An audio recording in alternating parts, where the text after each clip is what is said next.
有個醋意好重嘅太太，丈夫咧每一次翻屋企咧，佢都會好細心咁去檢查丈夫嘅衣襟同埋佢嘅衫袋，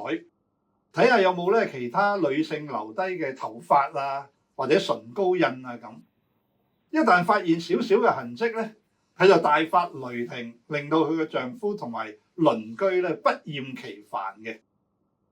有一次，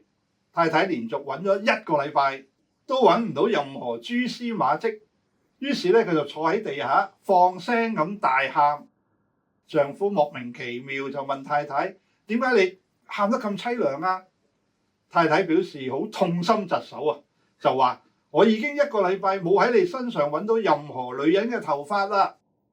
丈夫再問：咁仲有咩令你喊得咁厲害呢？太太咧喊得更加大，就話：因為我諗唔到你連光頭嘅女人都唔放過咁。當你帶住偏見，從自己嘅立場、期望同埋需要，希望獲得切合自己想法嘅答案，或者滿足主觀嘅意願嗰個結果嘅時候咧，反而令你更加煩惱。傳道者話：因為多有智慧就多有愁煩，加增知識的就加增憂傷。好多時候，我哋嘅煩惱往往源自自己先入為主嘅想法。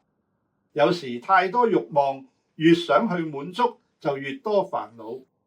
相反，簡單嘅思想同生活，唔受主觀嘅想法同物欲嚟到約束同限制咧，人就會感覺逍遙自在。為咗滿足自己嘅諗法同埋觀念，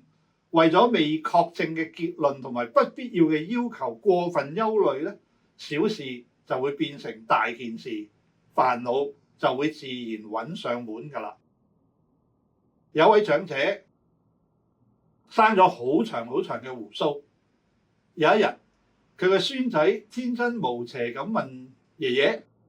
佢話：爺爺，你嘅鬍鬚咁長，夜晚瞓覺嘅時候，你將鬍鬚放喺棉被裏面，抑或放喺棉被外邊嘅咧？咁爺爺從來冇諗過呢一點喎，俾個孫仔問到一時之間唔知點答。夜晚瞓覺嘅時候，忽然諗起個孫仔嘅問題，於是佢就將鬍鬚放喺棉被外邊，但係覺得怪怪咁，於是又將鬍鬚放喺棉被裏面，但係又感覺唔舒服喎。就咁樣，呢位爺爺一時將鬍鬚放喺出邊，一時咧就將啲鬍鬚擺翻入去，出出入入，終於搞到徹夜無眠。聖經忠告我哋，應當一無掛慮，只要凡事藉住禱告、祈求和感謝，將你哋所要嘅話俾神聽。神所賜出人意外嘅平安，必要在基督耶穌裏保守你哋嘅心懷意念。既然現實生活有好多解決唔到嘅問題，有好多唔能夠填滿嘅需要，亦都有好多未知之數。如果你相信喺基督裏可以享受豐富同埋滿足，你就安心放手，抱住耶穌基督嘅臂彎，自在咁去享受人生，何必自尋煩惱，令自己夜夜失眠呢？